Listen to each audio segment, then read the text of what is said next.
I will turn you over to my co-chair of public policy, Fabra Croft, who will go over housekeeping guidelines. Fabra, take it away. Well, again, good evening, everyone. And I am so excited that you are here to participate in an important time in history. So, we are considering a few house rules, housekeeping items. So, please know that we have set our Zoom so that we can pay attention intently. And so you may not be able to come off of mute just so that we can keep our noise to a minimum. The chat feature is left open for your questions. And so you may not be able to see what's happening in the chat, but we can see all of your questions as members of the committee that is running this forum tonight. We encourage you to use the chat to ask us questions, and we will reply.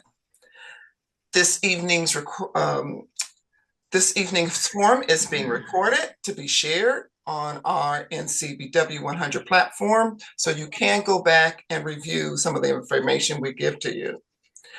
We encourage that you listen to the entire segment. We have a video. We have pros and cons before asking a question, just in case it's covered and you may not want your question heard or read. And we may ask you to come off of mute to ask your question live. So sit back and enjoy our presentation of the propositions tonight. And now for our introduction and welcome, President Carmen Downs. Thank you, co-chairs Croft and Peters. Thank you so much, everyone, for joining us. My name is Dr. Carmen Downs, and I'm the president of the Coalition of 100 Black Women Los Angeles chapter. For those that may not be familiar with our focus, our body of work, what truly is our mission is to advocate on behalf of Black women and girls and to promote leadership development and gender equity in the areas of health, education, and economic empowerment. You will most likely hear us reiterate several times this evening, we are a non-partisan organization. We solely focus on advocacy that supports Black women and girls, and we believe that one important pillar to what we do is voter education to engage you, mobilize you, the voters in our community. We believe it is one of our key, fundamental, and primary responsibilities. I first want to give a heartfelt thank you to our public policy co-chairs, our public policy committee, and every single chapter member who has made this evening and many of our other voter mobilization and engagement initiatives a possibility. Our approach this evening, very similar to traditionally hearing both sides of in favor or in opposition of various propositions. But what we also want to make sure that you are provided with this evening is a 1 to 2 minute video that we've leveraged from Cal Matters to help inform your understanding of the propositions and help to inform your decision. My personal call to action for each of you is to not only gain the knowledge to be an informed voter, but please share this with someone that you know, a family member, a coworker, a neighbor, your church family. Help to inform them so that they are informed in what their voter decision is. If you can't imagine, today we are 19 days away from Election Day 2024. So it truly is now a sprint to Election Day. So we hope this evening really informs you. So I will turn it back now to our facilitator for this evening, and that is Monique Bacon, our third Vice President of Membership. Good evening once again, and thank you everybody for coming. We, again, as Dr. Downs mentioned, are going to show a very brief video prior to asking the speaker to come on. And with that being said, we are going ahead and key in from our second Vice President of Fund Development, Michelle Porter, if you would be so kind as to cue up our very first proposition, Proposition 2. Followed by that video, we are going to hear from our very first speaker, Vanessa Carr, who is from the Yes on Proposition 2 campaign. Michelle Porter, go ahead. California schools are falling apart. Roofs are leaking, air conditioners are broken, and electrical systems are outdated. In fact, 38% of students go to schools that don't meet the state's minimum safety standards. The state's fund to fix these schools, it's practically empty. I'm Carolyn Jones, K-12 reporter for Cal Matters, and this is Prop 2 in a minute. California does not have a permanent funding source for school repairs. School districts rely on money from state and local bonds. Larger and more affluent districts can raise money locally, but many other school districts rely on the state for that money. That's because they can't raise enough or any funds locally to cover the cost of the repairs. Proposition 2 would raise $10 billion for facility improvements. $8.5 billion would go to K-12 schools, and $1.5 billion would go to community colleges. Proponents say this money is crucial to fix California's crumbling schools, especially because the last state school facilities bond in 2020 failed. Opponents say the state, not taxpayers, should be paying for these repairs. Others question whether the fund distribution would be equitable. They'd like to see lower-income districts get a larger share of the funds. So vote yes if you'd like to see the state borrow $10 billion to repair school facilities. Vote no if you don't. To learn more about everything on your 2024 ballot, go to calmatters.org. Thank you, Chair Porter. And now we will have Vanessa Carr, who is yes on Prop 2's campaign. Thank you, Ms. Carr. Thank you very much. Thank you for the opportunity to present here this evening. My name is Vanessa Carr, and I'm here in support of Proposition 2 because of the important impact it will have on students and communities across California. For too long, California's local public schools have gone without essential repairs and upgrades, and our students suffer the most consequences. The reality is that many of our public schools were built 70 plus years ago, and 38% of the children that are attending these schools don't meet the minimum safety standards. That means exposure to things like asbestos, mold, unsafe drinking water, and extreme heat. So Proposition 2 will help solve this crisis by making the most urgent repairs and upgrades by authorizing a $10 billion investment without raising any taxes or fees to make sure California students are safe and ready to learn. Additionally, Proposition 2 contains strict accountability provisions, public disclosure, and independent audits to ensure our schools actually get fixed and ensure that politicians won't be allowed to redirect these funds. The protections are important because it means that the funding from the measure is used efficiently and as voters intend. Prop 2 is different from previous school bonds because it provides matching funds for local school bond measures, helping smaller and more disadvantaged school districts get the funding they need to make repairs that students deserve. When students do better, communities do better. And research shows that with safer, better learning environments, students have better outcomes, which is good for everyone. This measure also provides much needed funding for training and vocational education, as well as for community colleges.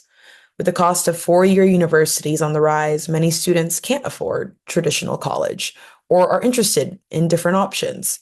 And Proposition 2 makes sure that regardless of the path a student takes, that their choices can provide good paying jobs in their future.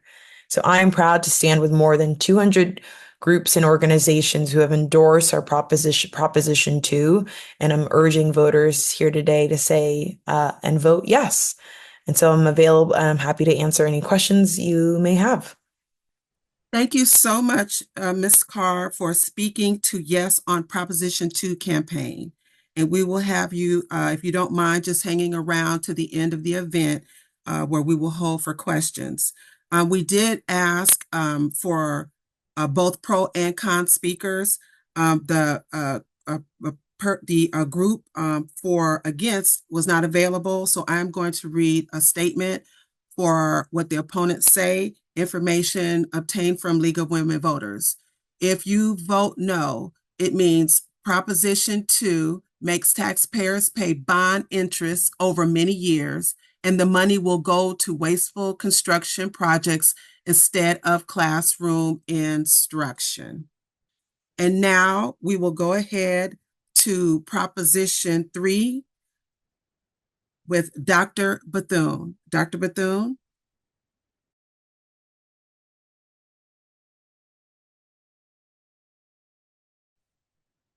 Good evening, everyone. I'll just speak very briefly on Proposition 3. I am presenting a nonpartisan informational summary of Proposition 3, which covers the right to marry.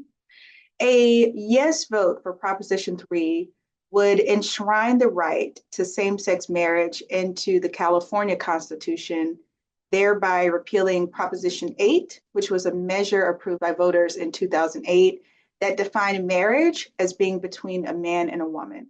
So in practice, this ballot measure would not change who can marry.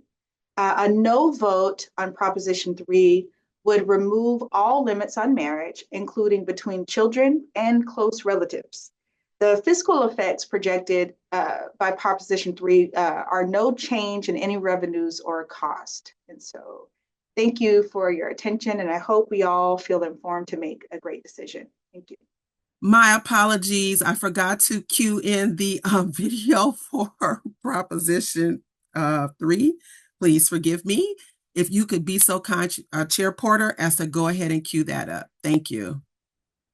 Did you know that while same-sex marriage has been legal in California for more than a decade, the state constitution still says it is prohibited?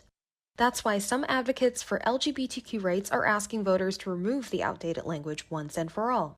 I'm US Stella Yu, politics reporter for Cal Matters, and this is Prop 3 in a minute. It all started in 2004 when then San Francisco Mayor Gavin Newsom issued marriage licenses to same-sex couples. It shocked the nation, and within months, the California Supreme Court shut it down. And my heart is heavy because today, based upon the Supreme Court's determination decisions, their relationships as it relates to their status as a married couple have been invalidated. In 2008, California voters approved a constitutional amendment called Proposition 8, defining marriage as strictly between a man and a woman. A legal battle ensued. In 2013, a federal court allowed same-sex marriage to resume in California, and the U.S. Supreme Court legalized gay marriage nationwide in 2015. As a result, Proposition 8 is now a zombie law, something that is virtually unenforceable but still remains on the books in California. A couple of state lawmakers introduced Prop 3 last year to remove the language. Supporters argue that establishing a constitutional right to same-sex marriage would guard against future Supreme Court rulings that could undermine it, just like when Roe v. Wade was overturned in 2022. Opponents to the ballot measure, however, argue the proposition would threaten family values and that children do best when raised by both mothers and fathers.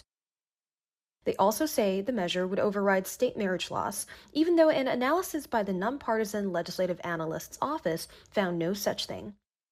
So vote yes on Prop 3 if you want the California Constitution to reflect current federal laws on who can marry, and vote no on Prop 3 if you want to leave the language on the books. To learn more about everything on your 2024 ballot, go to calmatters.org. Thank you so much, Chair Porter. And again, my apologies. Dr. Bethune, can you go ahead and repeat that for us? Thank you. Thank you so much to our chair here. I will try to paraphrase just for a second what was depicted in the video. And so Proposition 3, of course, deals with the right to marry, and particularly with the language of the California Constitution regarding the right to marry. So a yes vote on Proposition 3 would enshrine the right to same-sex marriage into the California Constitution, thereby reflecting what is already existing in terms of federal law. It would align the California Constitution with the federal law. It also repeals Proposition 8 language, which was a measure that was approved by voters in 2008, that at that time defined marriage as being between a man and a woman. So in practice, this ballot measure would not change who can marry. It is already in its existence and codified in, at the federal level. And so it would move us into a place of alignment. Please dedicate 1 minute to drop. I'm going to wrap.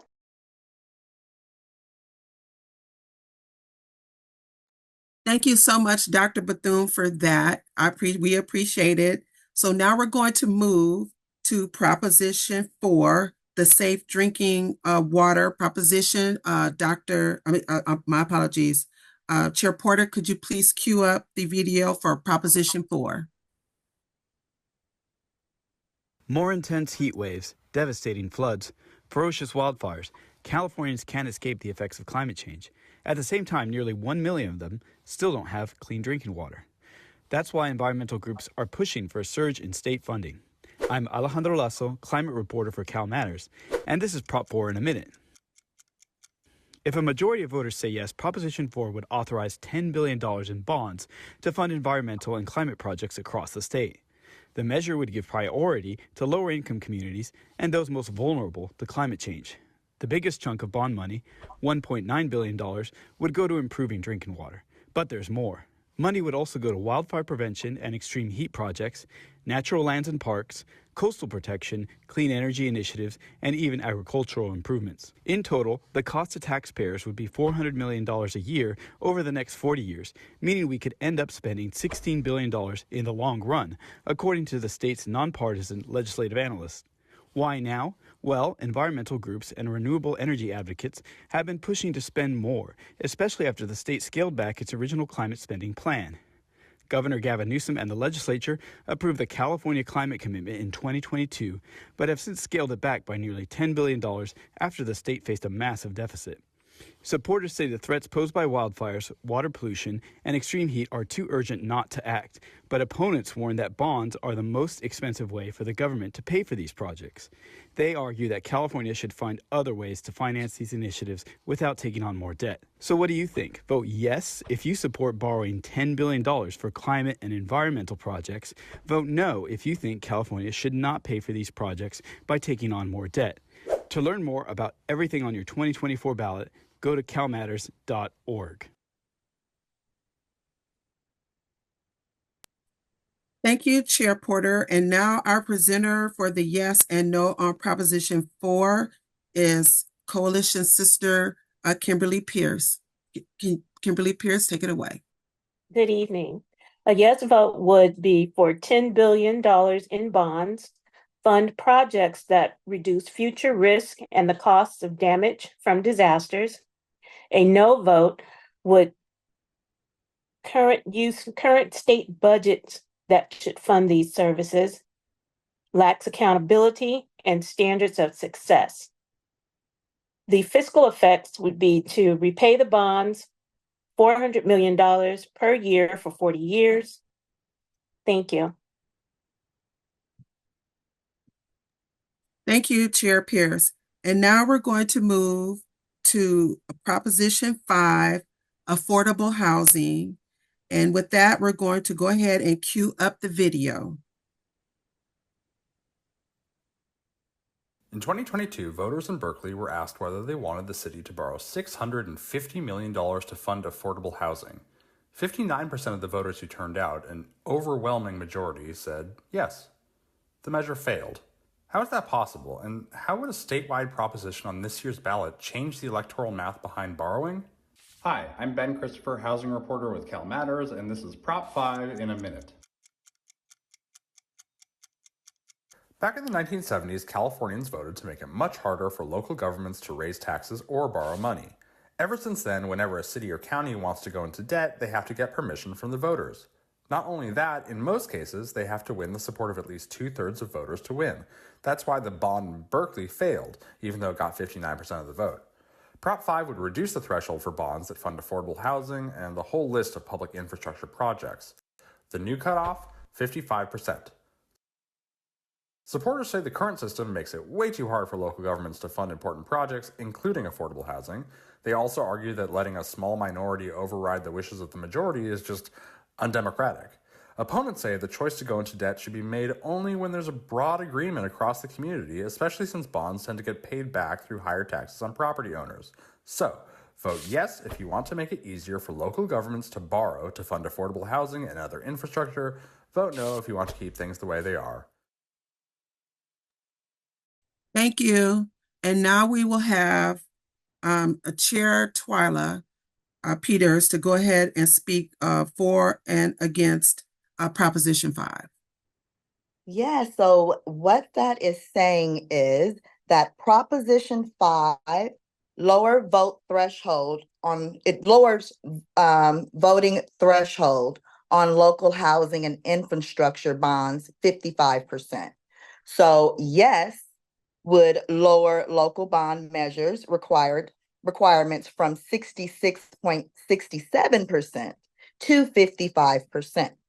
Local housing and infrastructure initiatives would have a better chance of passing if voted yes. If we vote no, it might make poor projects easier to pass, and it pushes the cost of infrastructure onto local governments, which increases debt.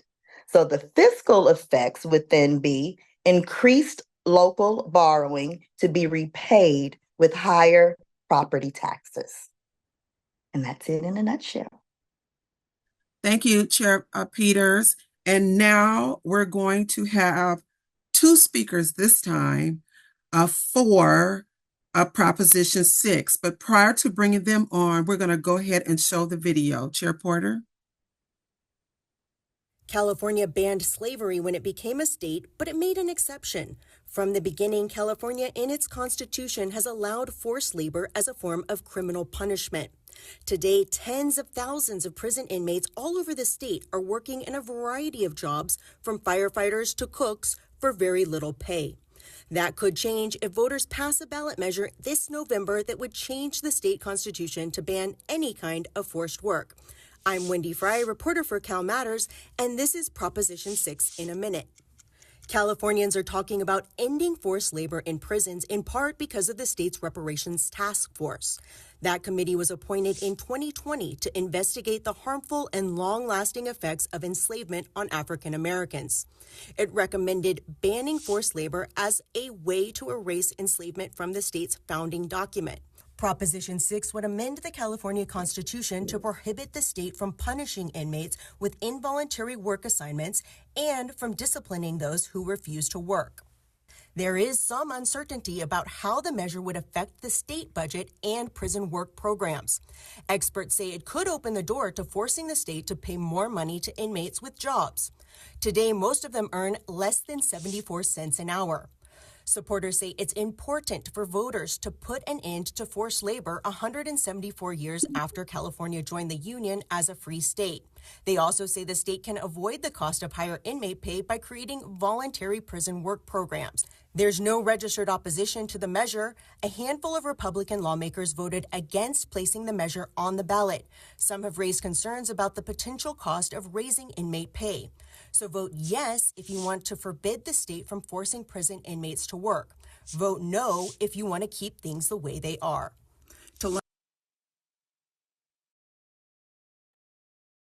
Thank you so much, Chair Porter, for the video.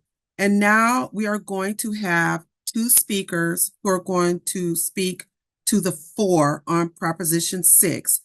The first is Stanley Thermidor, and please forgive me if I did not pronounce your name correctly, Stanley Thermidor, who is the Policy and Advocacy Strategies at a New Way of Life Reentry Project. And immediately following Mr. Thermidor, we have Mr. Sam Brown, who is the author of Proposition 6.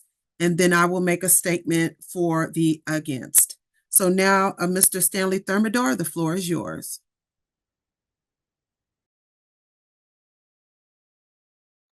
And can we please unmute him, both of them? Thank you. Can we identify them in the chat, please?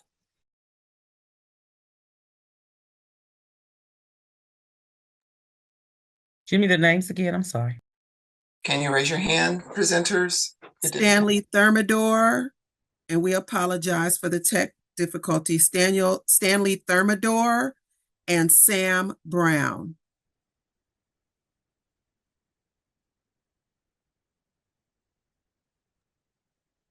Have we identified them? Coalition Sister Bacon, hold on a second. Thank you. It's working. One is under guest is unmuted. Go ahead and speak.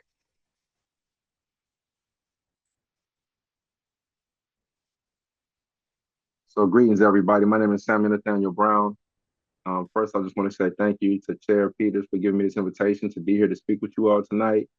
And then thank you to you all, the NCBW, for the work that you're doing and the opportunity to talk about this bill. I'm the founder of the 10P program and original author of Prop 6. I wrote it while I was incarcerated with a life sentence.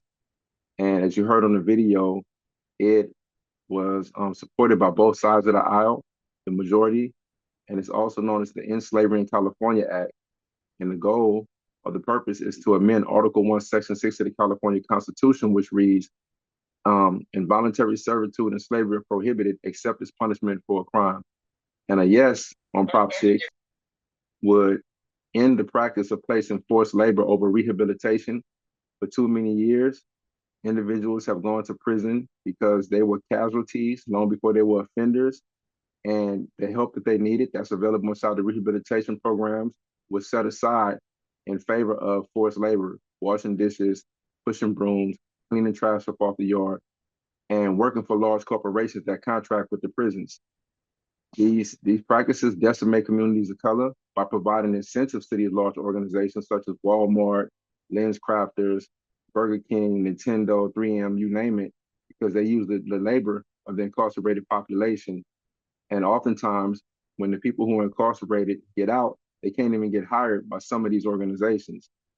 The firefighters, as you all know, get paid maybe $1 an hour, put their lives on the line, and they're not even able to get hired by the fire departments that in many of these counties. It costs upward of sometimes of $134,000 per year to house one incarcerated person. And with Prop 6, a yes on Prop 6 will also trigger a companion bill, which will allow people who are incarcerated to get paid a decent wage, will actually make them taxpayers. So that's something no one's really talking about.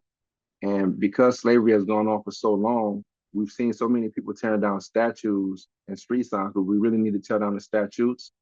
So a vote for yes on Prop 6 corrects the practice of placing forced labor over rehabilitation, allows people who are incarcerated to attend colleges and self-help groups and get the help that they need, and return back home with a better understanding of what caused them to adopt criminality as a coping mechanism to begin with.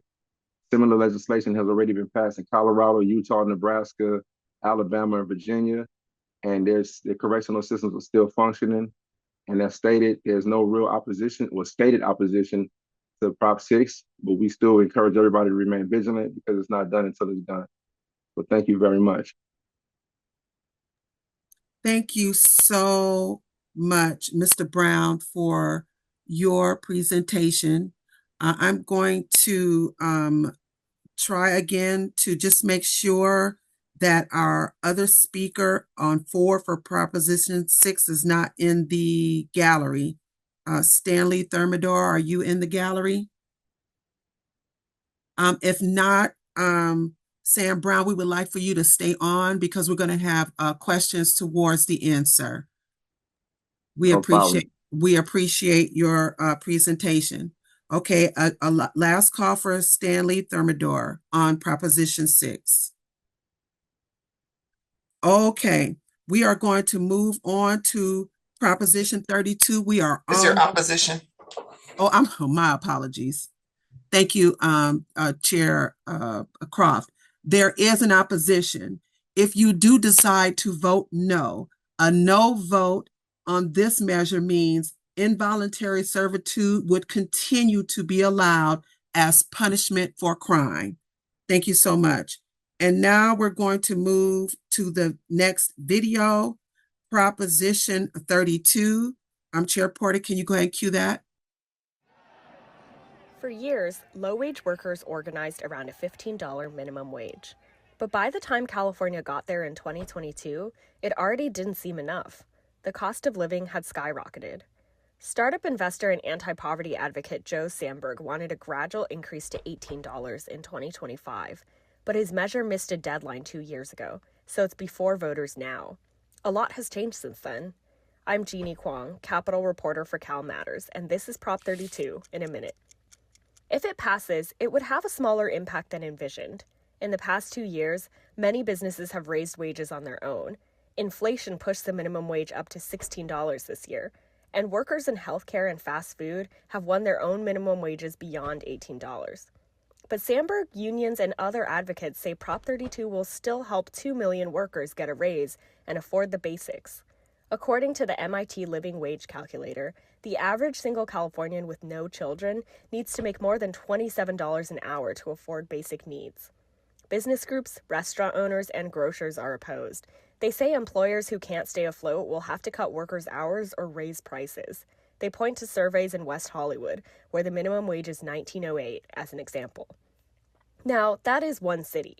In a recent statewide study, economists have found less evidence that wage hikes cause job losses. So vote yes on Prop 32 if you want to raise the minimum wage to $18 next year. Vote no if you want to keep things the way they are. To learn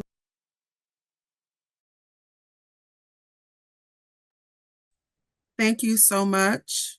And now, regarding Proposition 32 and the minimum wage, we have our first Vice President of Programs to speak on behalf of this proposition, Kimberly Watson. Kimberly Watson, it's all yours. Thank you. Proposition 32 raises the minimum wage initiative statute. California minimum wage is currently $16 per hour. This measure increases the minimum wage as follows. Employers with 26 or more employees would pay $17 per hour for the remainder of 2024 and $18 per hour beginning January 1st of 2025.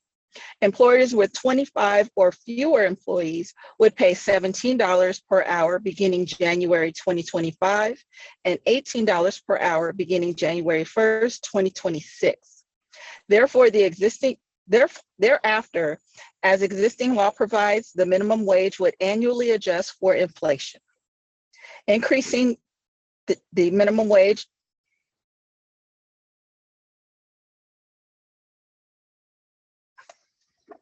So the fiscal effects would include potentially higher prices as businesses would increase the costs based on the increase in the minimum wage. However, the overall price increase is estimated to be less than 0.5%. Thank you.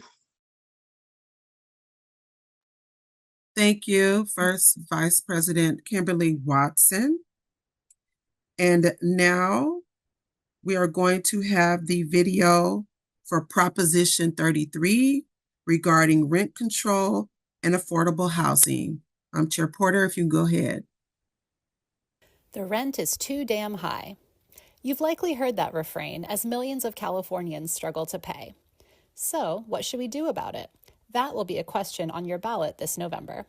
Hi, I'm Marisa Kendall, homelessness reporter for Cal Matters, and this is Prop 33 in a minute. Many California cities limit how much a landlord can raise rent each year. That's called rent control.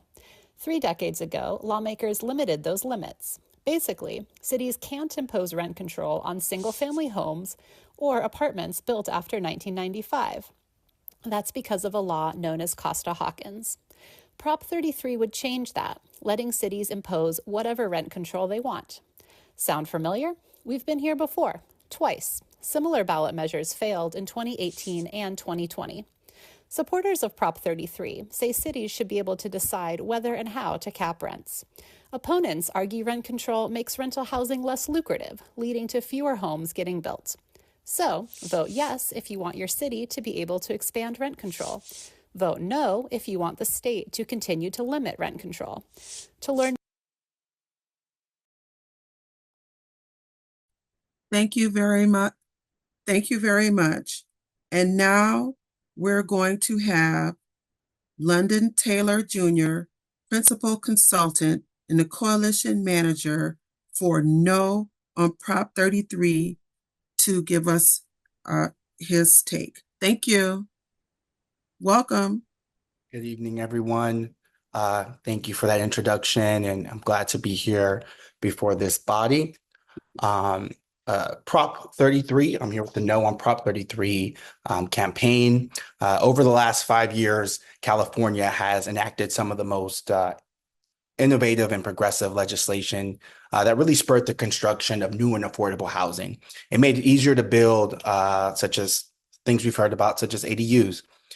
So these important laws had the strong support from labor, businesses, housing advocates, environmentalists, social justice organizations.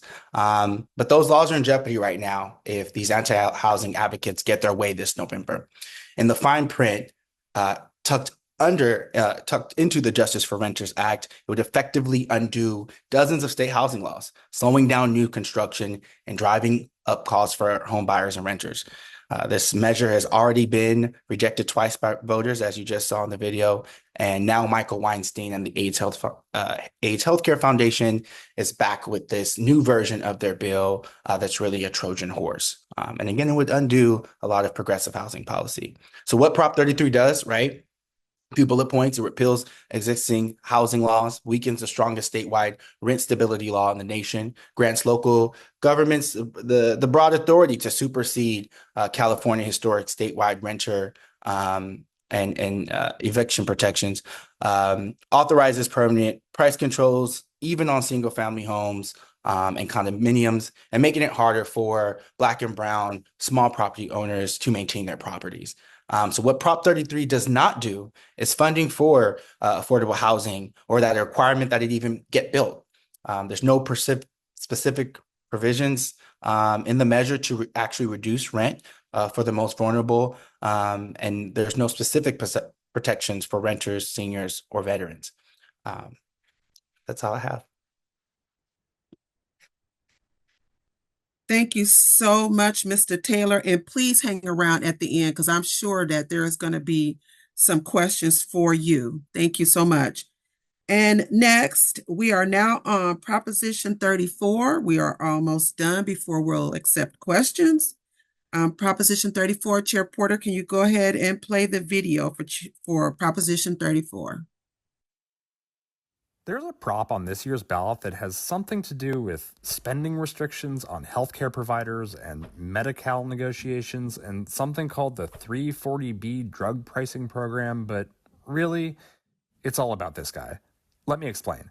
I'm Ben Christopher, housing reporter with Cal Matters, and this is Prop 34 in a minute. The AIDS Healthcare Foundation is one of the biggest users of a federal discount drug program that gives cheaper medicine to health providers that serve low-income patients. Its CEO is a guy named Michael Weinstein. Weinstein is kind of famous in California political circles, and not because of healthcare. His foundation has bankrolled 3 statewide campaigns to remove limits on rent control, along with a bunch of other controversial issues. All of this has made Weinstein a political enemy of the state's landlord lobby, and now they're funding Prop 34. The initiative says that if you're a health provider using this federal discount drug program and you spend a lot of money on non-medical things, and you own a lot of apartment buildings, and you have a bunch of code enforcement violations, then you have to spend almost all of your money providing health care. As far as anyone can tell, this would only apply to Weinstein's organization. Supporters say discounts meant to fund health care for poor people should be used for that, and not for, say, unrelated political campaigns. Opponents say this is just a political vendetta. So vote yes if you want the AIDS Healthcare Foundation and any similar health providers to spend virtually all of their money on direct patient care. Vote no if you want to leave things the way they are. To learn more about everything on Thank you. And we will again have Mr. London Taylor, who is who's going to speak on yes on 34. But prior to yes on 34, I forgot to mention, because I was responsible for, with respects to a Proposition 33 rent control, we received the no, but I want to share the yes if you choose to vote yes on Proposition 33. And it says that if you're supporting it, Proposition 33 will allow local governments to protect renters. And it also says local voters will be able to decide on whether and how to control rents. So that is with respects to Prop 33. Now with respects to Proposition 34. We also have Can you cue up that video? My apologies. For Proposition 34. You just saw the video. Representative Oh, London, please my go ahead. apologies. My apologies. I am Slow down, slow multitasking. I'm down. so sorry. Okay, slow down. Thank you so much for correcting me. Okay, so now we've heard from Proposition 34. We will again have Mr. London Taylor, who will speak yes on Proposition 34, and I will follow him with the no on Proposition 34. Thank you, Mr. Taylor. Thank you so much, Ms. Bacon. So Prop 34 addresses a critical loophole in our healthcare system that has allowed for millions of dollars to be misused, diverting funds away from essential patient care. So the history of the problem: a federal drug discount program created in 1992 was intended to help healthcare nonprofits provide more services to low-income patients by allowing them to purchase prescription drugs at a discounted price and to receive higher reimbursements from Medicaid and Medicare, which many folks are familiar with. The abuse of the program, some nonprofits, such as the one led by Michael Weinstein, have exploited this program, diverting taxpayer funds to personal projects, including luxury real estate and running slum-like low-income housing, instead of using the funds for what they were intended for, which is direct patient care. So this act is very crucial, right? Prop 34 is crucial to protecting patients and ensuring that taxpayer dollars are used as intended to care for California's most vulnerable. So Prop 34 does three things. It makes the California RX program permanent in state law. Medi-Cal RX is a statewide low-cost drug program created in 2019 and implemented in 2022 that provided billions of dollars in savings to the state of California. So a lot of savings to our tax dollars there, while providing low-income pharmaceuticals to millions of Californians. It prevents the abuse of the 340B federal discount program by requiring healthcare providers with a poor track record to use 98% of the revenues obtained from the federally discounted program directly on patient care, and it also prohibits violators of this act from providing healthcare in California for at least 10 years. So that's all I have there. And if you have questions, I'll be happy to stay at the end. Thank you. Yes, please stay at the end. I appreciate you so much. So I'm going to read what the opponents say for Proposition 34. Prop 34 targets one healthcare provider. My screen went blank. Proposition 34 targets one healthcare provider that supports rent control, and federal law allows profits from drug discounts to support any nonprofit mission of healthcare providers. Next, we have Proposition 35. Can you please go ahead and cue up the video? Thank you. Every few years, lawmakers renew a tax on certain health insurance plans. It's called the Managed Care Organization, or MCO tax. The money generated is used to get an equal amount of revenue from the federal government to support healthcare. Lawmakers have relied on this tax for many years to maintain the state's expansive public insurance program known as Medi-Cal. More than 14 million low-income Californians use Medi-Cal. So if this tax already exists, how would the statewide ballot initiative change it? I'm Kristen Wong, health reporter for Cal Matters, and this is Prop 35 in a minute. Over the past decade, California lawmakers have drastically expanded Medi-Cal. Low-income people, regardless of citizenship, are covered, and benefits include things like hearing aids, dental care, and doulas. But payments to the doctors that take Medi-Cal have not kept up with program expansion or inflation. California's reimbursement rate falls in the bottom third nationally, according to the Kaiser Family Foundation. This makes it hard for Medi-Cal patients to find a doctor. Prop 35 would take that existing tax we talked about and earmark the money to increase certain Medi-Cal payments, including primary and specialty care. It would also prevent lawmakers from using the tax money for other purposes. Earlier this year, Governor Gavin Newsom sought to do just that by eliminating Medi-Cal rate increases to decrease the state deficit. Supporters say without better pay, low-income patients will continue to struggle to find a doctor. There's no registered opposition to the measure, but policy experts caution that initiatives like this make it difficult to balance the state budget. California currently faces an estimated $56 billion deficit over the next 2 years.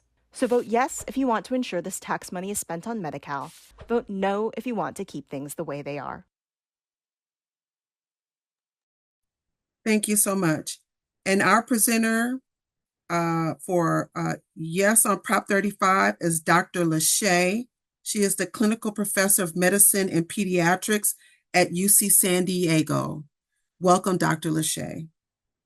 Thank you so much. It's an honor to be here, and I really appreciate this opportunity. Can you guys see my slides okay?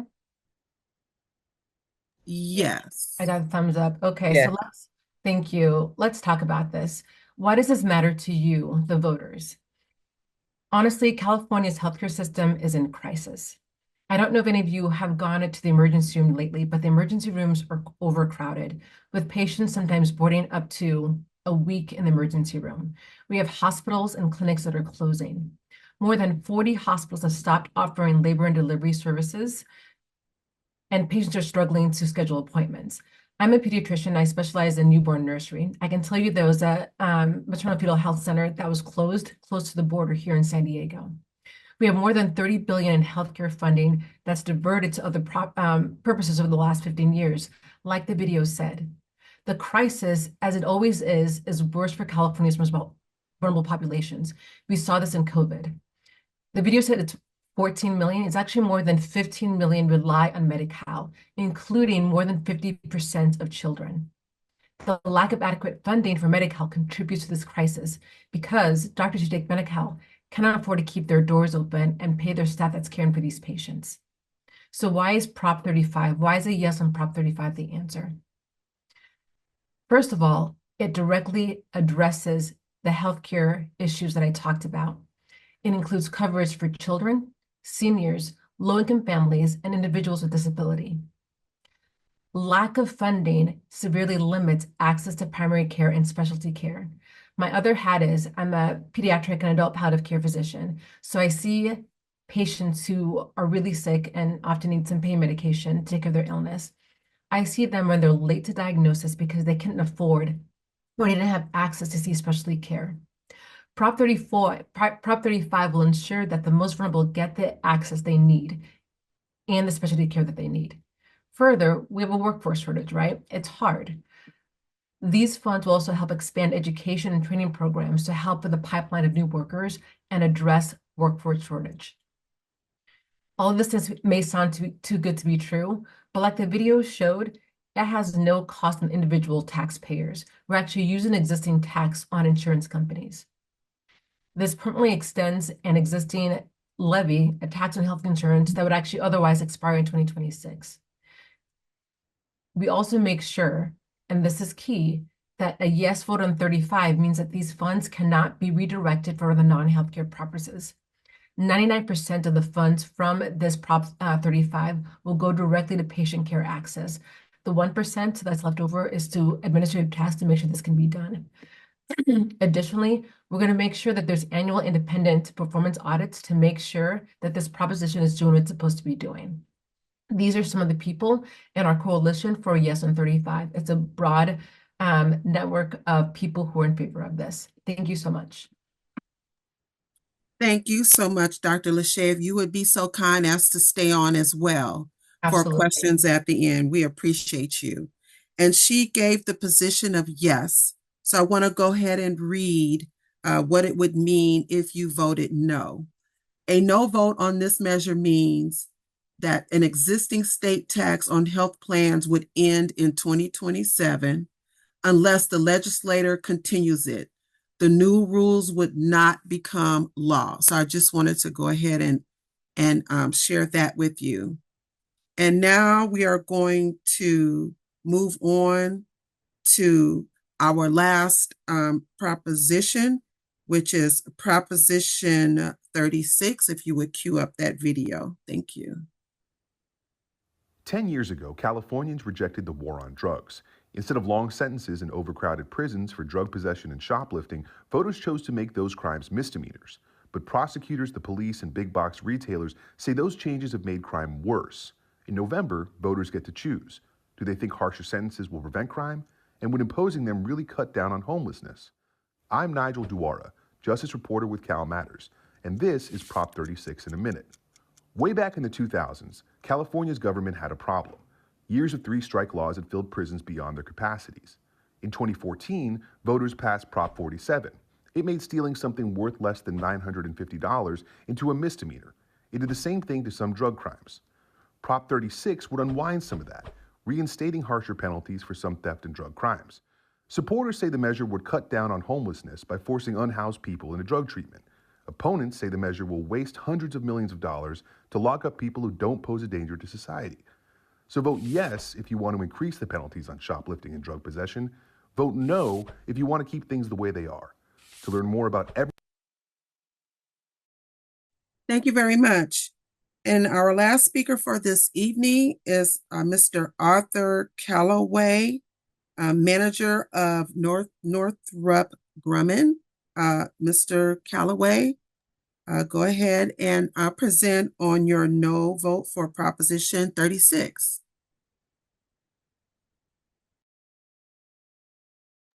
Oh, we can't hear you. I think you're on mute. Can you hear me now? Yes, sir. Okay. So I appreciate the invite to come and speak on this. I think that I probably have the easiest one to say no to. We all have experienced and understand that through many studies and many organizations that are nonpartisan, not funded by anybody that has an actual agenda, that longer sentences does not prevent people from doing crime. So this proposition is trying to increase misdemeanors into felonies. It's trying to also turn some felonies, lengthen felony sentences, and then it's also requiring some felonies for mandatory stays in prison. It also actually adds on that if you do crime together, that you can actually get a longer sentence just because you're in a group. And all of these things are reminiscent of the three strikes law and the oppressive gang specific type laws of like where you can just do a huge net of people to drag them all into jail, even if they had nothing to do with whatever one of their friends did. We the estimated cost for this is if their longer sentences means they have to stay in jail longer. There's people that they're trying to do, if you have possessions of drugs, that makes it a felony that you stay in jail longer. All of these things increase costs from the county level to the state level because now you're staying longer in these jails and they're going to have to require more people in order to house all of these people. So that means that it's going to increase our budget, state of California and or counties. The estimate is between 10 million to hundreds of million. And I would say that just simply, what if we were to actually invest tens of millions of dollars and hundreds of millions of dollars into providing resources for the communities to proactively prevent people from going into jail and putting them into and using that money to actually come up with safe places to go through drug rehab instead of using a prison for what it's not designed to be, which is a place to rehab. I will yield my time. Thank you so much. And please stay on for questions, as in we are almost done. And it's just a reminder for all of our guests. If you have questions, please place them now in the chat. Can you read the statement on the? I am. Thank you. I am. Please put your questions in the chat. I am now going to read what the supporters say. If you were to vote yes, what that would mean. And if you vote yes, the supporters say that Proposition 36 makes communities safer by holding repeat thieves accountable and making thieves and drug dealers serve tougher sentences. So that is what the supporters say for Proposition 36. Thank you all. We're moving into the question and answer period. I know this was a lot of information, but I want you to know that we are posting this on all of our social media platforms so that you can go back and take your time and listen, take notes, so that you can make, some informed decisions at the polls. Now we're going to bring up Dr. Bethune, who had to abruptly drop off because I believe she had an earthquake drill at her job. and she had to step off rather quickly. So Dr. Bethune, if there are questions in the chat, let's go ahead and ask those questions, and then let's get ready for our speakers to respond to those questions. Dr. Bethune? Good evening. I am back on, and thank you so much for being gracious with my surprise earthquake drill that had happened during the time that I was presenting. So I hope that all of the important information was conveyed. At the time, I will say we are still awaiting for questions to emerge in the chat. And at the, I'm sorry? There's a question in the chat. There is a question in the chat, okay?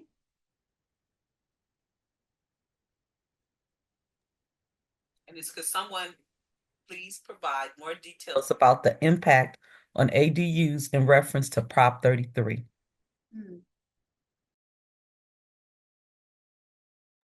Mr. London Taylor? Sorry, can you repeat the question?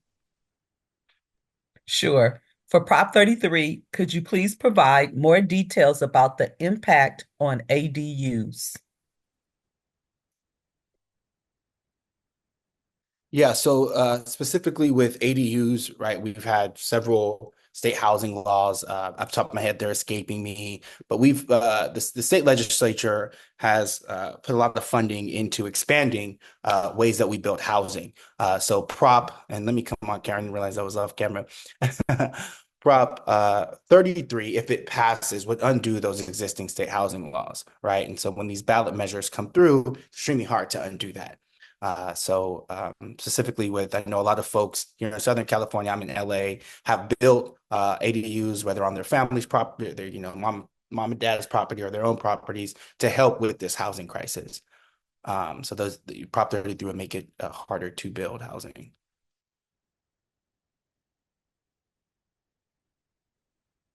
There's another question regarding Prop 33.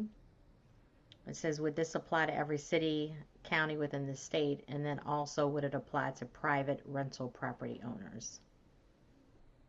Yes, this would apply to every state, every city within our state, excuse me.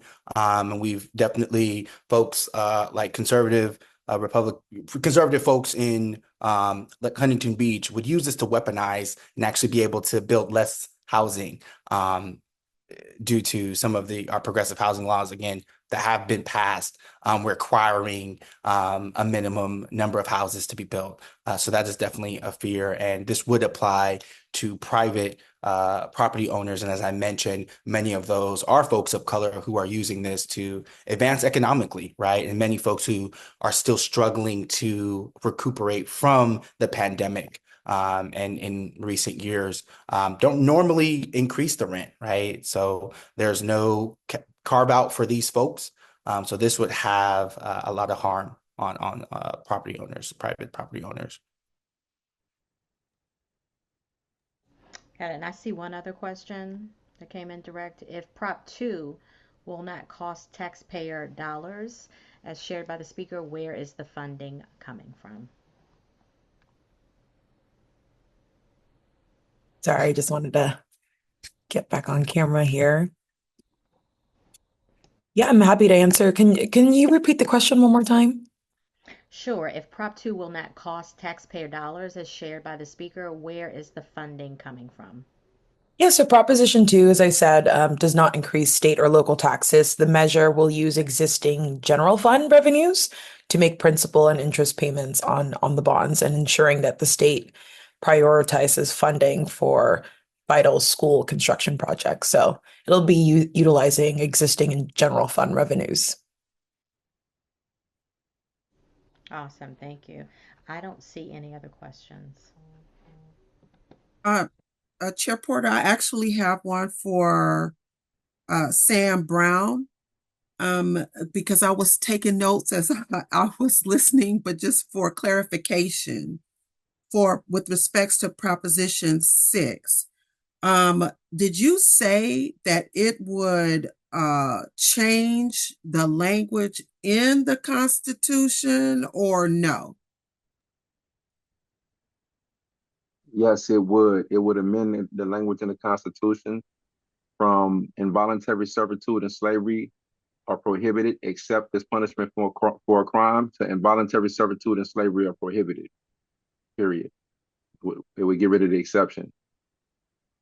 Oh, the word exception, or I'm sorry, can you one more time? So it currently follows in the path of the 13th Amendment of the United States. So Article 1, Section 6 of the California Constitution is involuntary servitude and slavery are prohibited except as punishment for a crime. Okay. With a yes on Prop 6, it would be involuntary servitude and slavery are prohibited. Oh, period. Okay. Okay. Mm-hmm. Thank you. Thank you so much for that clarification. Great question. Thank you. I have one. This is in reference to Prop 36, how would Prop 36 affect the minors doing snatch and grabs in stores today?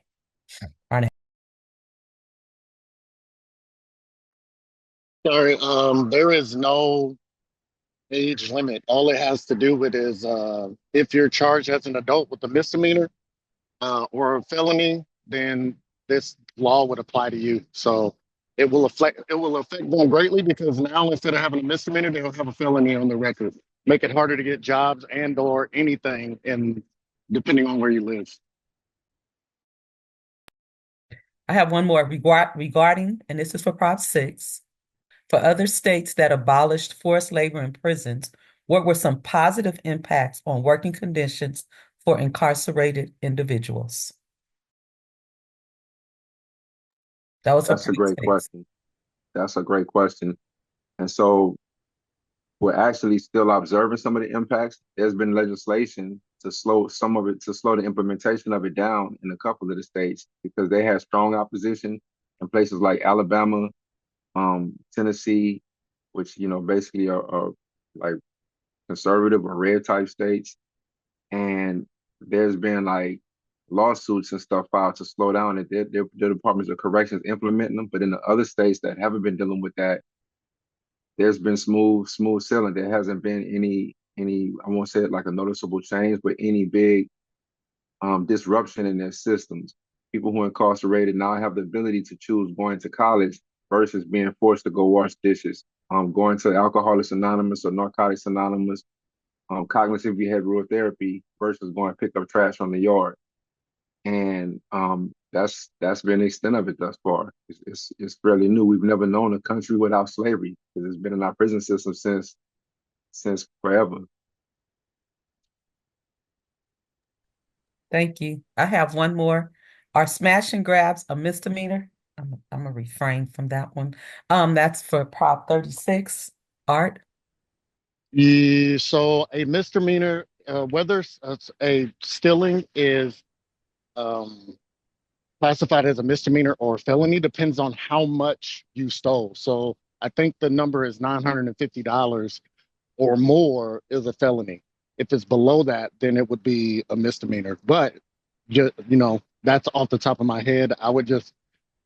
The main point is that it just depends on what the monetary value is. I have a question. This is for London Taylor with respects to Proposition 33. If you're able to answer this question, do you know what effect Proposition 33 will have with respects to rezoning single family home areas with respects to ADUs? Would you know anything of how that would affect it if you vote either way? So I can speak specifically to the no side. That is a great question. I would, definitely urge you to I'll drop my email in the chat. I'd rather do a little bit more research, speak with our team, and just give you a specific answer. Because I'm not familiar with the exact zoning laws. But I can also send you over some materials as well. Okay, thank you. VP Bacon, there was another question. My apologies, I can't see it on my end. Okay. If Prop 3 does not pass, will things stay as they currently are?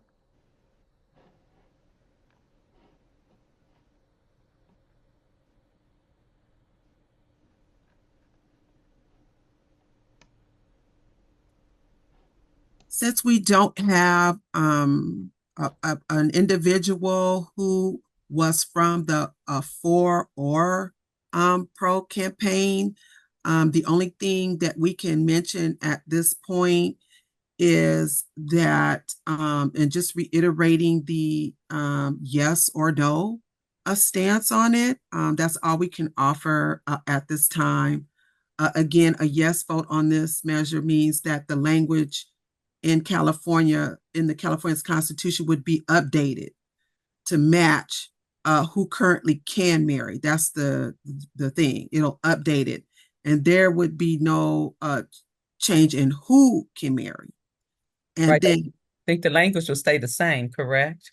I believe, and then if it's a no, a vote, then on this measure, it would mean that the language in the California Constitution would not be changed at all, period. There would be no change in who can marry, basically. I have another question. How, this is in reference to Prop 34, how will Prop 34 ensure funds will go to direct patient care? That's for Miss The 34 is for myself. So that would be something that the state would have to implement, right? The essentially making sure that folks who abuse this program are held accountable. But that would be part of what this ballot measure, this proposition would instruct the state legislature to do. There would have to be a mechanism to make sure that they don't violate the program. Yep, the 34B program. Chair Bacon, I don't know if you see any. I have one more. I don't, sorry. Okay. Chair Porter, I have one more. This is in reference to Prop 6. Does this make private companies pay prisoners minimum wage so that this money can go to the prisoners as well as the prisons to help offset the cost the taxpayers have to contribute? If not, can we get this written as a future proposition? Also, can't we also rewrite how prison guards operate, meaning why can't prisoners have an option of working, rehabilitating, or going to school or training and not only enforce working? Thank you. That's a great question. So there's a companion bill that accompanies Prop 6. And the moment Prop 6, God willing, passes, it triggers the companion bill. And the companion bill requires CDCR to now get the consent of people who are incarcerated to do certain jobs. And if they withdraw that consent, it disables them from then being able to punish them with the rules violation report, the 115, which is a modern day whip. And for me, like I had life, the 115, when I went to the Board of Parole hearings, would have meant an automatic 15-year denial. So Prop 6 strips that away, and it prompts CDCR to now incentivize working for people who are incarcerated, which means they have to offer them a decent wage. So these private prison corporations, or these private corporations that contract with the prisons, yes, we'll have to offer a decent wage that would then allow people who are incarcerated to give back to their restitution, to pay child support. Because we all know people who are incarcerated, especially males, Black males particularly, the burden falls on our women, on our moms and our grandmothers and our sisters and our wives. And to have the ability to, while you're rehabilitating, to work a job that allows you to be able to pay your child support, pay court fees, pay taxes, make some money, changes everything. So the answer to the question is yes. And we also can pursue additional legislation that, the second part of your question, we could pursue additional legislation that addresses the issue of the way guards treat people who are incarcerated. But for the most part, there's a companion bill that addresses some of the things that you mentioned in your question. Thank you so much, Latanya. I do have one more question. I'm sorry. Okay, I don't see any more in the chat. I don't know if anyone has any. So while we're waiting for someone to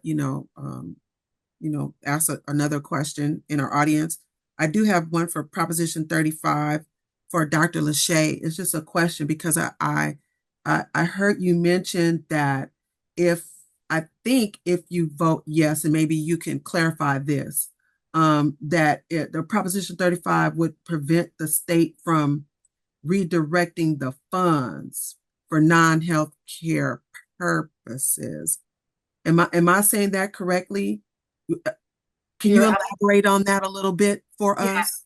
absolutely. You're absolutely correct. So Prop 35 uses an existing managed care organization tax that in the past, some of those funds would be directed to the general fund. With Prop 35, it prevents that from happening. So all the funds from that MCO tax would go directly to patient care access, and it has provisions in place to make sure it cannot be swept into general funds or used for non-healthcare related purposes. It also caps administrative fees. Sometimes like administrative fees are used to then like do different things that are not impacting patient care. So it caps the administrative fees at 1%. We just still needed to make sure we can execute the provisions of Prop 35. But yeah. So just to be clear, so yes means that of course the necessary funding will go straight to the patient and patient care, and that they cannot spend whatever the percentage is on something else other than healthcare situations for the patients, correct? Correct. And you did say the 1%. The 1% goes where? I'm sorry. Administrative fees. So the fees needed to make sure that we can actually do this work. Oh, so that you can do the work. Okay, thank you. Absolutely. Does anyone else have any questions for our panelists? And I don't see any. If you're not able to, let's just make sure for tech reasons, if you're not able to, could you raise your hand in the raise hand feature? And if do we see any raised hands? We want to make sure everybody is okay and satisfied with what they've heard for the evening. Okay, I don't see any, or no one has a raised hand. I don't see any. All right. So thank you all. We're gonna turn it over to our co-chairs, Secretary Croft or co-chair Twyla Peters. And then once you all are done, if you could turn it over to our president for closing remarks.